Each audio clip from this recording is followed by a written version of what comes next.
Gajanan developers Pune यांच्याकडून आता पंढरपुरात इस्मावी कलश मंगल कार्यालय येथे साकारला जातो आहे भव्य गजानन टॉवर 10 मजली ट्विन बिल्डिंगचा प्रकल्प। मजबूत आरसीसी फ्रेम रचना, पायांसाठी वायू प्रतिबंधक उपाययोजना, आयएस मानकानुसार भूकंप प्रतिरोधक आरसीसी रचना असलेल्या गजानन टॉवर मध्ये उपलब्ध आहेत अत्याधुनिक सुविधांनी युक्त 1022 स्क्वेअर फुटाचे 2 बीएचके फ्लॅट्स, सुशोभित प्रवेश कक्ष, सामायिक क्षेत्रासाठी अत्याधुनिक सुरक्षा यंत्रणा, लिफ्ट आणि सामायिक क्षेत्रांसाठी वीज बॅकअपची सुविधा, स्वतंत्र अग्निशमन यंत्रणा, 2 मजली पुरेशी पार्किंग व्यवस्था, प्रत्येक कार पार्किंगच्या ठिकाणी स्वतंत्र ईव्ही चार्जिंगची सोय, सोलर वॉटर यंत्रणा, प्रत्येक सदनिकेसाठी इन्व्हर्टरची सोय। इस्मावी कलश मंगल कार्यालय शेजारी साकारल्या जात असणाऱ्या गजानन टॉवर मध्ये आजच आपल्या हक्काचा आणि आधुनिक सुविधांनी परिपूर्ण अलिशान फ्रीसाठी संपर्क क्रमांक 76 राज्यात मान्सून सक्रिय होत असल्याचे पाहायला मिळत आहे। 11 जूनसाठी हवामान खात्याने कोकण विभागातील 1, पश्चिम महाराष्ट्रातील 2 आणि मराठवाड्यातील 2 तसेच विदर्भातील 10 अशा एकूण 15 जिल्ह्यांना पावसाचा येलो अलर्ट दिला आहे।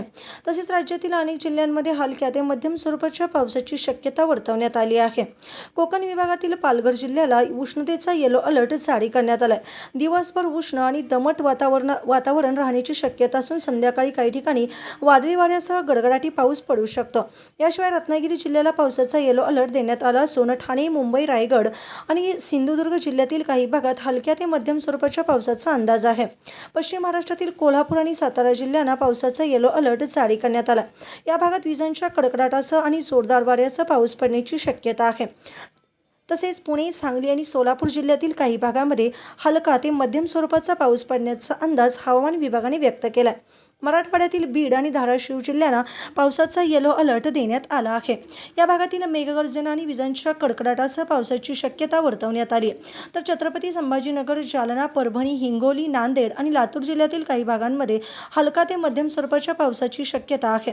विदर्भ भागातील पावसाची तीव्रता अधिक राहण्याची शक्यता असून अकोला, अमरावती, भंडारा, चंद्रपूर, गडचिरोली, गोंदिया, नागपूर, वर्धा, वाशिम आणि यवतमाळ या 10 जिल्ह्यांना पावसाचा येलो अलर्ट जारी करण्यात आला आहे।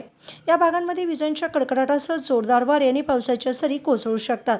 उत्तर महाराष्ट्रातील पुढील काही दिवस हलक्या पावसाची शक्यता आहे। कमाल तापमान 30 ते 38 अंशापर्यंत राहील।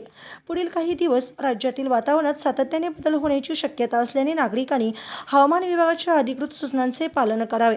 स्थानिक परिस्थितीनुसार पावसाचा जोर वाढू शकतो, त्यामुळे आवश्यक खबरदारी घेण्याचे आवाहन प्रशासनाने केले आहे। ताज्या घडामोडी पाहण्यासाठी आमच्या YouTube चॅनलवरील PVR म्हणजेच पंढरी वार्ता या न्यूजला सबस्क्राइब करा आणि शेजारील बेल आयकॉनवर क्लिक करा।